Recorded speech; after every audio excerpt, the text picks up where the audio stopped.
اب سنیے زکریا اور یحییٰ علیہم السلام کے واقعات۔ دن گزرتے گئے، ابراہیم اور یعقوب علیہم السلام کی نسل سے کچھ نیک لوگ پیدا ہوئے۔ ان کو آل عمران کے نام سے یاد کیا جاتا ہے۔ اللہ تعالیٰ سورہ آل عمران آیت 33 اور 34 میں فرماتے ہیں، ان اللہ اصطفى آدم ونوحا وآل ابراہیم وآل عمران علی العالمین ذریة بعضها من بعض واللہ سمیع علیم۔ بے شک اللہ تعالیٰ نے تمام جہان کے لوگوں میں سے آدم کو اور نوح کو اور ابراہیم کے خاندان اور عمران کے خاندان کو چن لیا کہ یہ سب آپس میں ایک دوسرے کی نسل سے ہیں، اور اللہ تعالیٰ سنتا جانتا ہے۔ جس عمران کا ذکر قرآن مجید نے کیا ہے یہ داؤد علیہ السلام کی اولاد سے ہیں۔ زکریا علیہ السلام کی بیوی، یحییٰ علیہ السلام کی والدہ عیشا اور مریم علیہ السلام کی والدہ حنا دونوں حقیقی بہنیں تھیں، اور زکریا علیہ السلام رشتے میں مریم علیہ السلام کے خالو تھے۔ اس طرح یحییٰ علیہ السلام اور مریم علیہ السلام آپس میں خالہ زاد ہیں۔ اللہ تعالیٰ نے اس دور کے کئی واقعات کی طرف اشارہ کیا ہے۔ سب سے پہلا تذکرہ مریم علیہ السلام کی پیدائش کا ہوا ہے۔ یہ واقعہ دمشق میں ہوا۔ زکریا بن دان سلیمان علیہ السلام کی اولاد میں سے تھے۔ دمشق میں زندگی گزار رہے تھے۔ عمر 100 سال سے زیادہ ہو چکی تھی۔ اس قصے کی ابتدا قرآن مجید نے عمران کی بیوی سے کی ہے۔ وہ مریم علیہ السلام کی ماں اور عیسیٰ ابن مریم کی نانی ہیں۔ عمران کی بیوی کے ہاں عرصہ دراز سے کوئی اولاد پیدا نہ ہوئی تھی۔ ایک دن انہوں نے ایک چڑیا کو دیکھا، وہ اپنے بچوں کو خوراک کھلا رہی تھی۔ یہ دیکھ کر انہیں شدت سے اولاد کی خواہش محسوس ہوئی۔ انہوں نے اللہ سے دعا کی، اللہ نے ان کی دعا کو قبول فرمایا۔ چنانچہ جب بچے کی ولادت کا وقت قریب آیا تو انہوں نے ایک نذر مانی۔ سورہ آل عمران آیت 35 میں اللہ تعالیٰ فرماتے ہیں، اذ قالت امرأة عمران رب انی نذرت لك ما في بطنی محررا فتقبل منی انك انت السمیع العلیم۔ جب عمران کی بیوی نے کہا، اے میرے رب، میرے پیٹ میں جو کچھ ہے اسے میں نے تیرے نام آزاد کرنے کی نذر مانی ہے، تو میری طرف سے قبول فرما، یقیناً تو خوب سننے والا اور پوری طرح جاننے والا ہے۔ انہوں نے اللہ تعالیٰ سے اولاد کی دعا کی۔ اللہ تعالیٰ کے حکم سے جب انہیں بچہ پیدا ہونے کی امید ہوئی تو انہوں نے نذر مان لی کہ جس بچے کو جنم دوں گی اسے اللہ کے لیے آزاد چھوڑ دوں گی تاکہ وہ بیت المقدس کی خدمت کرے۔ زکریا علیہ السلام اور آل عمران بیت المقدس کی طرف نقل مکانی کر چکے تھے۔ بیت المقدس یہودیوں کی عبادت گاہ تھی۔ یہ ان کا طریقہ تھا کہ اپنی اولاد کے بارے میں بیت المقدس کا خادم بنانے کی نذر مانا کرتے تھے۔ بچہ پیدا ہوتا تو علماء کے سپرد کر دیتے، وہ اسے تورات پڑھاتے تاکہ وہ عبادت کرنے والا بن جائے، بیت المقدس کی خدمت کرے۔ لیکن ان کے ہاں بچی پیدا ہوئی۔ بچیوں کو تو خدمت کے لیے وقف نہیں کیا جاتا تھا۔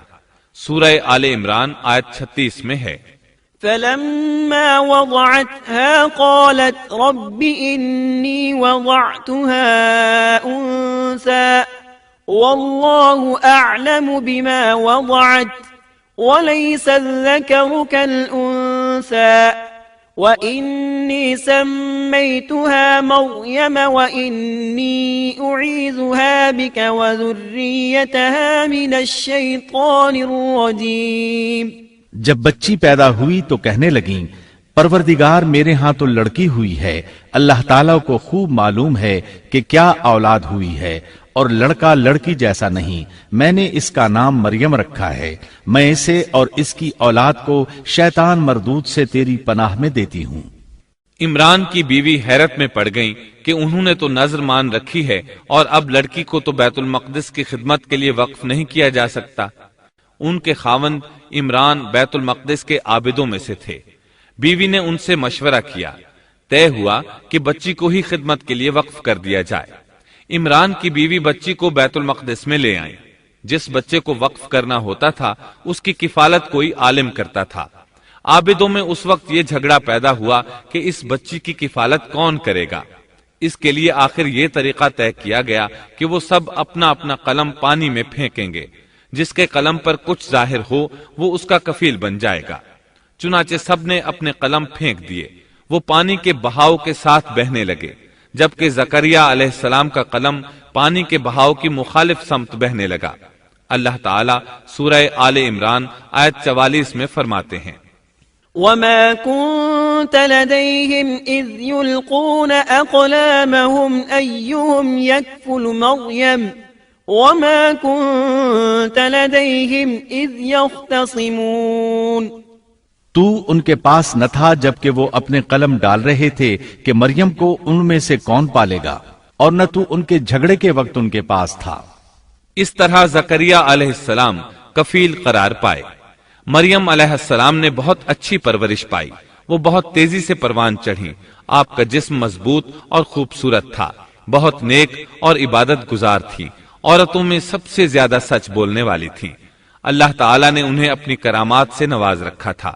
اللہ تعالیٰ سورہ آل عمران آیت 37 میں فرماتے ہیں، كلما دخل عليها زكريا المحراب وجد عندها رزقا قال يا مريم أنى لك هذا قالت هو من عند الله إن الله يرزق من يشاء بغير حساب۔ جب کبھی زکریا ان کے کمرے میں جاتے، ان کے پاس روزی رکھی پاتے، وہ پوچھتے اے مریم تیرے پاس یہ روزی کہاں سے آئی؟ وہ جواب دیتی کہ یہ اللہ کے پاس سے ہے، بے شک اللہ تعالیٰ جسے چاہے بے حساب رزق دیتا ہے۔ زکریا علیہ السلام کو جب کہیں جانا ہوتا وہ مریم علیہ السلام کے کمرے کا دروازہ بند کر کے جاتے تھے۔ جب واپس آتے تو اس کے پاس رزق رکھا پاتے اور وہاں غیر موسمی پھل ہوتے۔ بہت تعجب کرتے۔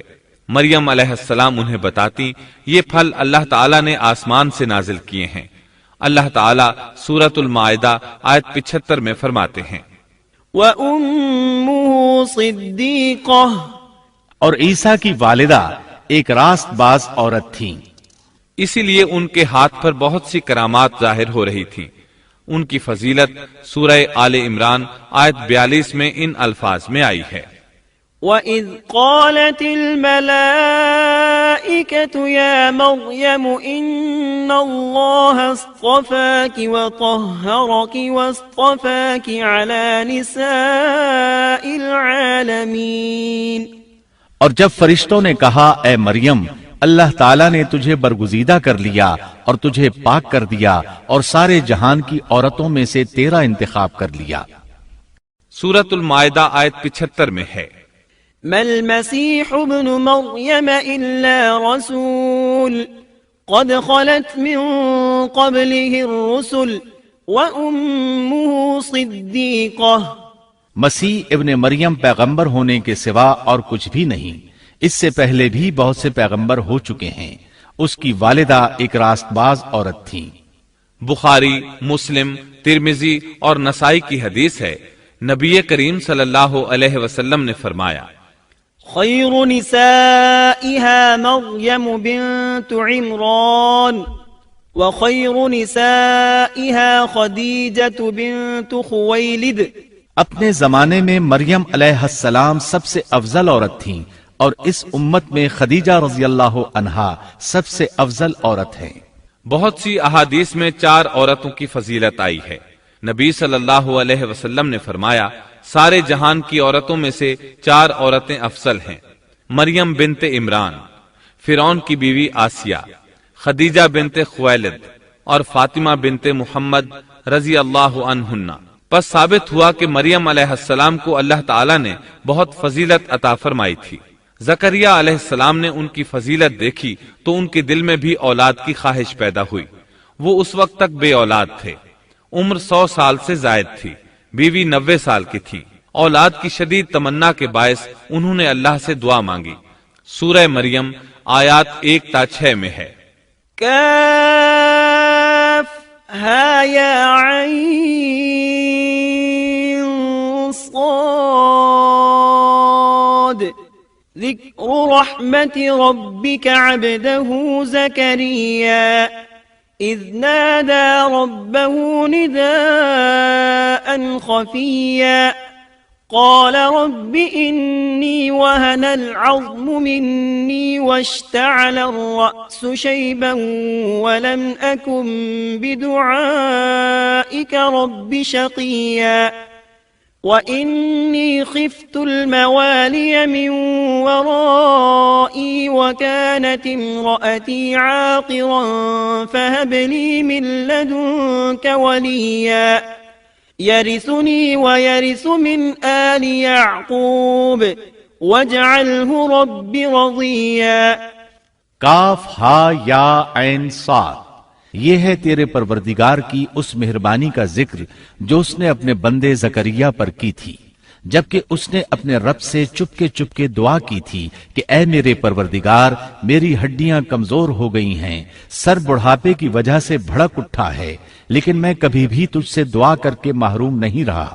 مجھے اپنے مرنے کے بعد اپنے قرابت والوں کا ڈر ہے، میری بیوی بھی بانجھ ہے، پس تو مجھے اپنے پاس سے وارث عطا فرما جو میرا بھی وارث ہو اور یعقوب کے خاندان کا بھی جانشین ہو، اور میرے رب تو اسے مقبول بندہ بنا لے۔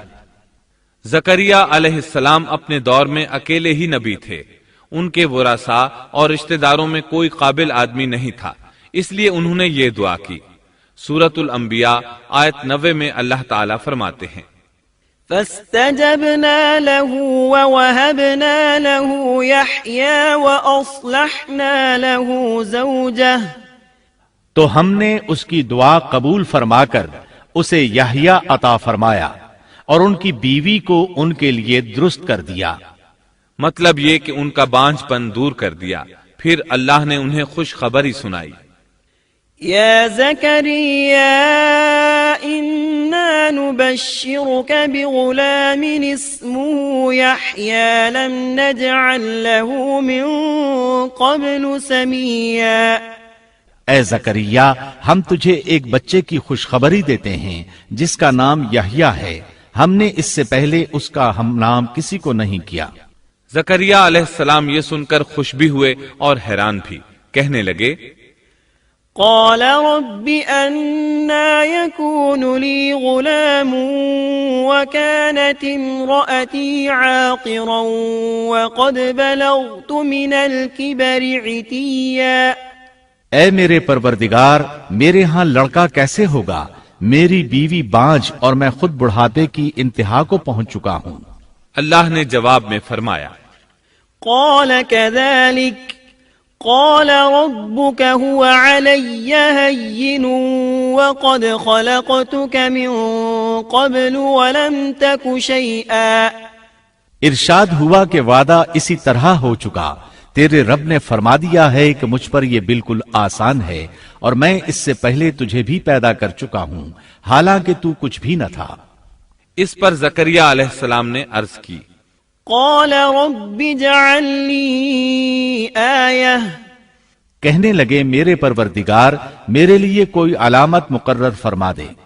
یعنی زکریا علیہ السلام نے عرض کی میرے رب کوئی نشانی مقرر فرما دیجئے کہ میرے ہاں بچہ پیدا ہونے والا ہے، جس سے میں سمجھ جاؤں کہ یہ بچہ بنی اسرائیل پر ظاہر ہوگا، تاکہ بنی اسرائیل کو بھی اس کی فضیلت اور اہمیت کا علم ہو جائے۔ تب اللہ تعالیٰ نے فرمایا قال آيتك ألا تكلم الناس 3 ليال سويا ارشاد ہوا کہ تیرے لیے علامت یہ ہے کہ تو بھلا چنگا ہونے کے باوجود 3 راتوں تک کسی شخص سے بول نہیں سکے گا۔ چنانچہ جب وہ وقت آیا اور وہ کسی سے بات کرنا چاہتے تو کر نہیں سکتے تھے، البتہ اپنے ذکر میں صبح شام مصروف رہتے، اور یہ نشانی تھی اس بات کی کہ ان کے ہاں بچہ پیدا ہونے والا ہے۔ اللہ تعالیٰ سورہ مریم آیت 11 میں فرماتے ہیں فخرج على قومه من المحراب فأوحى إليهم أن سبحوا بكرة وعشيا اب زکریا اپنے حجرے سے نکل کر اپنی قوم کے پاس آ کر انہیں اشارہ کرتے ہیں کہ تم صبح و شام اللہ کی تسبیح بیان کرو۔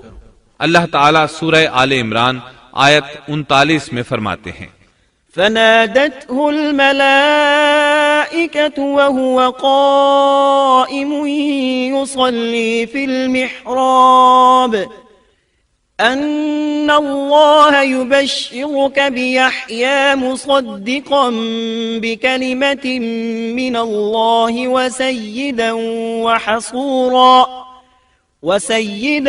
وحصورا ونبيا من الصالحين.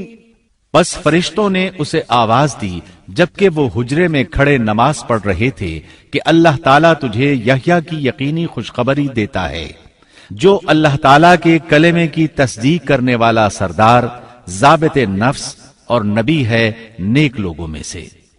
انسان کتنے ہی بلند و بالا مقام پر پہنچ جائے اور اللہ تعالیٰ کے ساتھ اسے زیادہ سے زیادہ قرب حاصل ہو جائے، تب بھی وہ اللہ کا بندہ ہی رہتا ہے، اور کسی بھی بلندی پر پہنچ کر وہ اللہ یا اللہ کا بیٹا نہیں ہو سکتا، اللہ کا شریک نہیں ہو سکتا. اللہ جل شانہ کی ذات پاک وحدہ لا شریک ہے اور باپ بیٹے کی نسبتوں سے پاک ہے. لہذا انسان کی سب سے بڑی گمراہی یہ ہے کہ وہ جب کسی برگزیدہ انسان سے ایسے امور صادر ہوتے دیکھتا ہے جو عقل میں نہیں آتے تو رعب یا عقیدت کی بنا پر پکار اٹھتا ہے کہ یہ ہستی تو خود اللہ ہے جو انسانی شکل میں آئی ہے، یا اس کا بیٹا ہے، یا اللہ تعالی کی شریک ہے. وہ یہ نہیں سوچتا کہ بلا شبہ ان واقعات کا جاری ہونا اللہ کی طاقت کے ذریعے ہے جو بطور نشان اس برگزیدہ انسان کے ہاتھوں جاری ہوئے. اس کے باوجود یہ نہ اللہ ہے نہ اللہ کا بیٹا بلکہ اس کا ایک پسندیدہ بندہ ہے، اور یہ امور اللہ تعالیٰ کے خاص قوانین کے تحت صرف اس کی تائید اور اس کی صداقت کے لیے ظاہر ہوتے ہیں، ورنہ وہ بھی اللہ تعالیٰ کے آگے اسی طرح مجبور ہے جس طرح دوسری مخلوق.